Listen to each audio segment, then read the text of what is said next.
What's going on, everybody? Welcome into another live. I'm going to give a couple of seconds for people to jump on. If you're listening on Facebook, on LinkedIn, on YouTube, thank you guys for joining me again today. Guys, today's going to be an important one. It's not always an important one. I'm going to be quite honest with you. Sometimes we're just talking about the next cool listing. This one is going to be actually an important one because there's a lot of confusion and a lot of talk out there about the big, beautiful bill. What does it include? What does it not include? How does it benefit me? How do I get those benefits? Are they automatic? What needs to happen with the big, beautiful bill? And here's the thing, guys. And I learned this actually early on in my real estate career, and I was shocked by it. Now I'm not so much, but back then I was really shocked by it in terms that most of us don't really know how this real estate thing works. And when we hear politicians talk about tax cuts, tax breaks, things like that, deductions, credits, we don't know what that means. I didn't know what that meant at all. So we hear tax cuts and we automatically think, okay, great, I'm going to pay less in taxes. But it doesn't automatically work that way. So we need to understand, what are the deductions? How do they work? Who are they for? Are they capped? Are they not capped? All of that information becomes incredibly important when powerful legislation like this or overarching legislation like this gets passed. So today I want to talk about 3 specific points of the big, beautiful bill that every single homeowner, aspiring homeowner, definitely needs to be aware of so that you can buy into and understand these credits and benefits. Because what is true is, so often there are benefits on the table and people don't take advantage of them, either because they don't know how, they're not told, they don't understand how it works. And so we want to try to fix a little bit of that here today on the show. So once again, thank you guys so much for joining me. Let's jump right into it. So we have 3 key changes in the big, beautiful bill that could affect housing. I'm going to talk about each one specifically. We have, first of all, the mortgage insurance premium deduction. Okay. The mortgage insurance premium deduction, this is something that was a thing back in 2021. It phased out and now it is back. Now it is a thing again. So first off, what has changed? What has changed? So mortgage insurance premiums are officially deductible again. So this means that if you're somebody that is paying PMI, which basically anybody, with the exception of a few maybe private conventional programs or whatever the case may be, most people that give less than 20% as a down payment are going to be paying mortgage insurance. So if you're paying PMI or any kind of mortgage insurance, you're going to want to stick around for this. So here's the scoop, basically. They're officially deductible again. Now, who gets to use these? Who gets to use these? These are for people that are itemizing their deductions. So they're not just taking the standard deduction. It's people that are itemizing. They can now get the mortgage insurance premium deduction. Now, when I talk about the itemizing and the standard deductions, this was something that I didn't understand in the past either. And here's something where when we hear, oh, they're going to cut my taxes, great, that's awesome.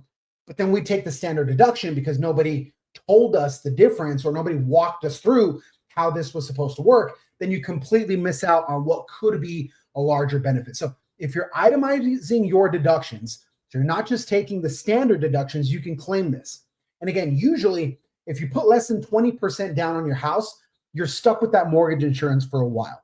Most FHA products are going to have them for the life of the loan, with some exceptions. Conventional, you're going to have them in most cases until you have at least 20% equity. So that can be years before that actually happens. And so you're going to be stuck with that mortgage insurance for a while. And this applies whether you just bought your place or you've had a mortgage on it for a bit. There are people that bought their house 10 years ago, and because they did FHA, they still have that mortgage insurance on it. So if you are somebody that is itemizing, or even if you haven't itemized in the past, you might want to look into talking to your tax professional to start itemizing some of these deductions so that you can actually benefit from them and seeing what makes more sense for you. I'm not a tax person, but I've seen many cases where once you start to stack these tax deductions, you get a bigger benefit than if you just took the standard, okay? Now, the thing with the standard is that it's easier because you don't have to think about it. You don't have to organize anything. It's just I take the standard and I'm on my way. But there could be major benefits to itemizing, and I highly recommend that you talk to your tax advisor to see if itemizing makes any sense for you. Okay, now, are there any limits? This is another key question. Are there any limits? So in this case, there is an income cap. So if you make over $100,000 a year, the deduction starts to phase out. And if you're way above that, it might disappear completely. So remember, the key with a lot of these tax deductions is to help the working class, is to help the middle class. And this is their way of doing that, whether you agree with it or you don't. The bill has passed, it has been signed into law. So it is now a thing. And because it is now a thing, we need to understand it. So again, there is an income cap. If you make over $100,000, the deduction phases out. And if you're way above that, then it might disappear completely. So definitely check where you land on that based on your income level. And here's where I do want to make an important caveat that I think a lot of people miss. You want to have a good accountant. You really do. You want to have a good accountant, an accountant that doesn't just do the bare minimum, but somebody that is going to explain these things to you. Somebody that is going to explain these things to you in depth, analyze the situation, and instead of just asking you, hey, so what do you want to do? And then doing it, that actually gives you a strategy. Now, that might be more expensive. It might be more expensive to get that caliber of a tax professional in your corner, but it is absolutely worth paying for, because otherwise, a lot of this stuff is never going to move the needle for you, because you're either not going to understand it or you're not going to plug into it and take advantage of it when you could. So that's a little bit about the limits. Now let's talk about how much you can actually deduct, because it's like, is it a percentage of my MIP? Is it the whole thing? Is it the whole premium? How does that work? So how much can you actually deduct? It's the total mortgage insurance you paid for the entire year. So for most people, that could be anywhere from a few $100 to a few $1,000, especially if you have, I've seen a lot of people that are paying $250, $300 a month in mortgage insurance. So a lot of that depends on your loan. It depends on your credit score. So for example, if you're on a $300,000 mortgage, you might be paying anywhere between $600 to $6,000 a year in PMI. And for most people, it's going to be leaning towards the thousands of dollars. I don't see a lot of mortgage insurance premiums that are below $100 a month. So if you're paying $200 a month in mortgage insurance premiums, that's going to be $2,400 in a year that you can now deduct. And all of that could be deductible from your tax burden. Now, here's the best part. This isn't a temporary thing anymore. Remember, this was a thing back in 2021. They got rid of it. Now it's back. So it's not a temporary thing anymore. It's permanent. So you can plan on this deduction sticking around for the long haul. This is something that is going to be there every year as you pay your mortgage insurance, with every payment, that's going to add up to massive deductions at the end of the year that you can have the benefit of. Now, here's the thing. Why should you care? Why should you care? Who cares? It's mortgage insurance. Who cares? I don't even know how much I pay. It doesn't matter. If you're paying mortgage insurance, you might as well get the benefit from it, okay? Because mortgage insurance isn't necessarily there to protect you. It's there to protect the lender. So if you're paying this mortgage insurance, this could be the thing that finally makes itemizing these deductions worth it. It could finally be the thing that pushes you over to actually doing the work, to itemizing the deductions, learning about it, getting educated about it so that you can reap the benefits of some of these changes that often come through legislation. So this is a legit way to lower your tax bill, my friends. It really, really is, especially if you're a middle-class homeowner. Now, here are a couple of quick tips when it comes to the mortgage insurance deduction. You want to hang on to all of your MIP records, all of them. Now, this is relatively easy to get. Usually it's going to be itemized in your mortgage statement. Every month, it's usually going to be the same amount. So at the end of the year, you should have all of that documentation as to how much you paid in mortgage insurance premiums throughout the year. Now, if you're close to that income limit, that $100,000 income limit, you want to talk to a tax pro to see what makes sense for you. So again, it goes back to this point of having a competent tax pro in your corner that can help you navigate all of these things. So that's number one. Okay, the mortgage insurance deduction, huge for those that decide to take advantage of it. The next one is this one, the low-income housing provision. So the low-income housing provision is supposed to lead to more rental properties. So let's talk about that one, because when you look at something like this, low-income housing tax credit, great, it sounds great. What does it actually mean? So first off, there's this thing called the low-income housing tax credit. Basically, it's a way for builders to get a tax break if they either create or fix up rental housing for people that don't have really high incomes. So get this, David Dworkin, if you don't know who David Dworkin, which you probably don't know who David Dworkin is, Google him. He's the president of the National Housing Conference, said that these changes could help either build or save over 1 million affordable rental homes between 2026 and 2035. 1 million units. 1 million units. That's a lot of units. That's a lot of families. That's a lot of people that are going to be able to have a place to live without breaking the bank. It's absolutely massive, right? So with that, you also dive into opportunity zones, which is another part of the bill, which makes opportunity zones permanent. If you haven't heard of those, there are these special areas. Basically, there's like pockets in the city where investors get tax breaks for building stuff, whether it's like apartments or businesses in neighborhoods that could use a boost. So every area, if you go on Google and you say, for example, in my case, Provo, Utah opportunity zones, there are these maps where it shows opportunity zones. And if somebody builds in the opportunity zone, then they get those tax breaks. So instead of those going away, now those opportunity zones are going to be here to stay. And the idea is to get more developers interested in building in these areas so that they don't just become these just way out in the boonies areas that nobody cares about. It's a way to incentivize investment to revitalize certain neighborhoods, because these builders and developers know that they're going to get tax breaks if they build in those areas, which hopefully this means more rental options and maybe even some new jobs and businesses in areas that might otherwise be largely ignored. So when you look at whether it's the low-income housing credit or the opportunity zones, the question might be, okay, why does it matter right now? Why does it matter right now? And let's be real, guys. And I've talked about this on the show ad nauseum, but it's really difficult for a lot of folks to buy real estate right now. It just is what it is. I mean, buying a home is out of reach for a lot of people because of prices, because of interest rates, because of, stagnant wages. There are all these things that are kind of stacking and making people play on hard mode. There's all these things that are happening that are making people play on hard mode because of how expensive everything is. Not only that, but there's still, even though there's a lot of new listings on the market, there's still just not enough houses to go around. There's just not. And there's all this pent-up demand of people that need housing but can't afford it.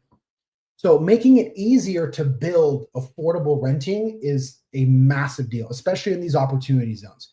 It is a big, big deal. So wrapping up, to sum it up, you've got more tax credits for builders, which should bring more affordable renters. You've got these opportunity zones. Again, check in your area what the opportunity zone is. Those are sticking around. So if you have a lot of opportunity zones in your area, you can expect more development in those areas so that they don't deteriorate. There's an influx of money to those areas because builders and developers have that incentive to do so. And again, all of this is supposed to help people who are struggling to find a decent place to live. We have to solve this housing crisis somehow. And some people are going to be able to buy.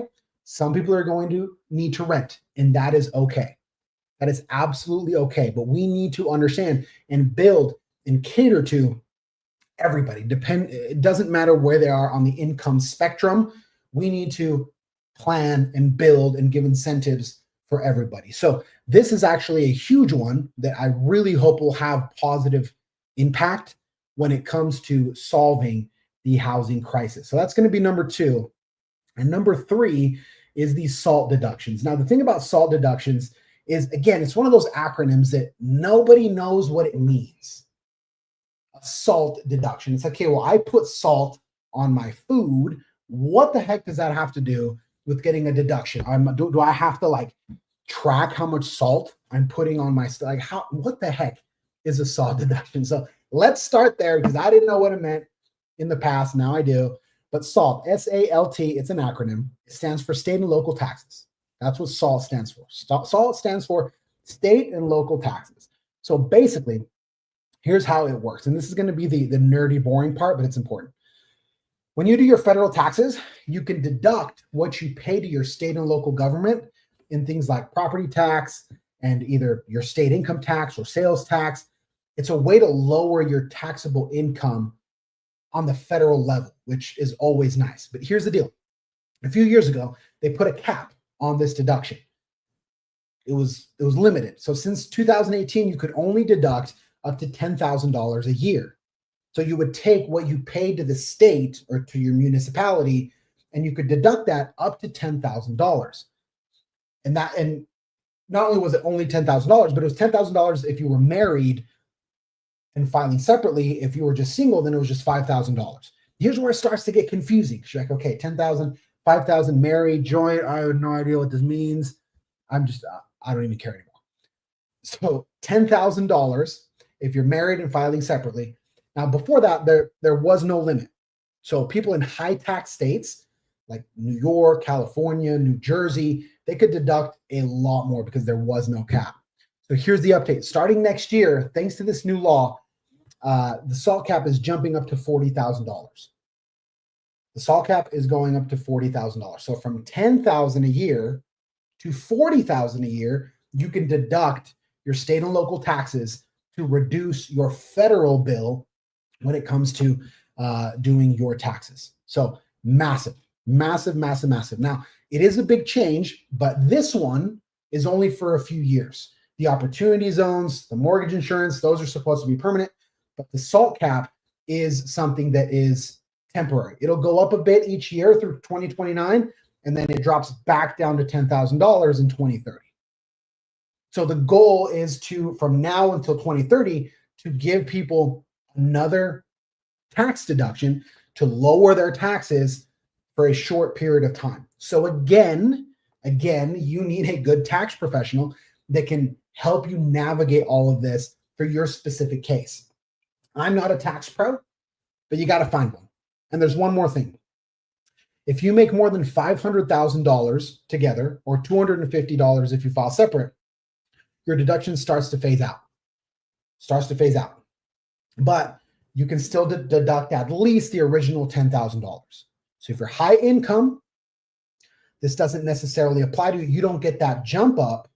You still have the $10,000. So all of that, here's what all of this means for you. Number one, if you live somewhere with high taxes, you live in a state that has high taxes, and you usually pay a ton in state and local taxes, you might actually get a bigger deduction for the next few years. If you're in an expensive state, you can get a higher deduction for the next few years. But again, you only get this if you itemize those deductions. If you just take the standard, the SALT cap doesn't apply to you. It doesn't matter. So here's one more benefit, if you will, to actually itemizing and getting your taxes in order. For a lot of people, especially if you don't pay a ton in taxes or you take the standard deduction, this one doesn't really matter too much for you. If you live in a very low tax state, or you take the standard, then this isn't going to make a difference.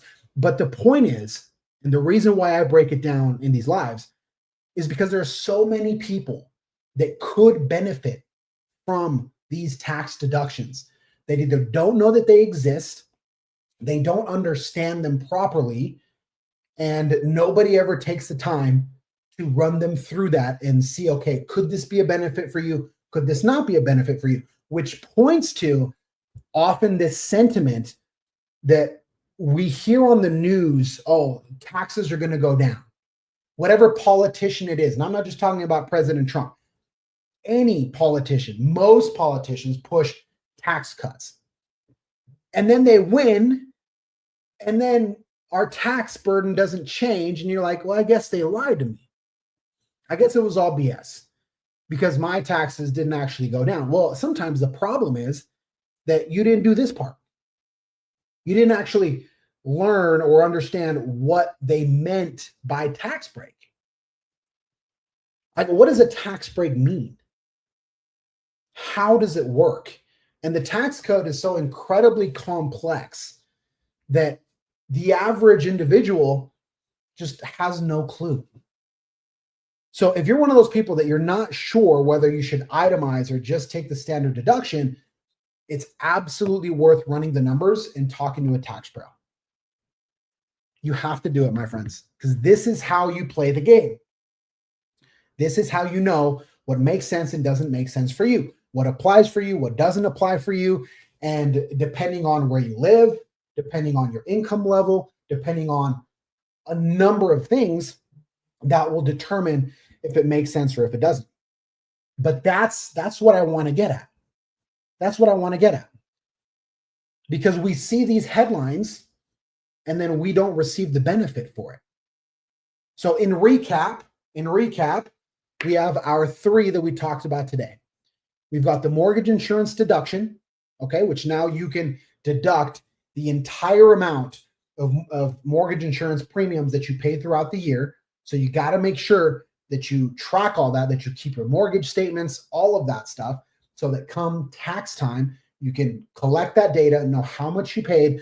And again, most people, especially if you don't have perfect credit and you brought a low down payment, you're paying $250, $300 a month in MIP. So that can be $3,600, $4,000 in deductions that you can absolutely receive. That's number one. Number two, we've got the low income housing provision. This is supposed to lead to more rental properties. This talks about opportunity zones, certain areas where we want to get builders in there to revitalize the neighborhoods, have more affordable housing, things like that that can also be beneficial. And then, as we just talked about, the SALT deduction, which means state and local taxes. So very boring, my friends. I get it, super boring, but these are the things that make a difference. These are the things that we need to be aware of. And if there are any agents out there that are listening, you damn well better understand these things. Even if you're not a CPA, that's fine. That's okay. No problem. But you should be a real estate advisor. And as a real estate advisor, you should be able to at least open up the conversation as to how owning real estate can impact people when it comes to their tax burdens. Be able to be dangerous in that zone to at least start that conversation, always pointing them to the appropriate professionals. But residential real estate has massive benefits to those that understand it. And that's how the game is played at the highest levels. When you look at, and when people say, oh, it's because the rich never pay taxes or the wealthy never pay taxes, first of all, debatable statistic, number one. But number two, why is that? It's because of this stuff. It's because they understand, or they pay people to help them understand what all of these deductions are to lower their taxable income as low as it can possibly go. But if we only believe that that is a game that the wealthy can play, then we miss out on a lot of opportunity. We truly do. And I've seen it time and time again. But if you are, whatever it is, if you're making $45,000 a year and you bought a condo, there are benefits for you. There are very real benefits for you.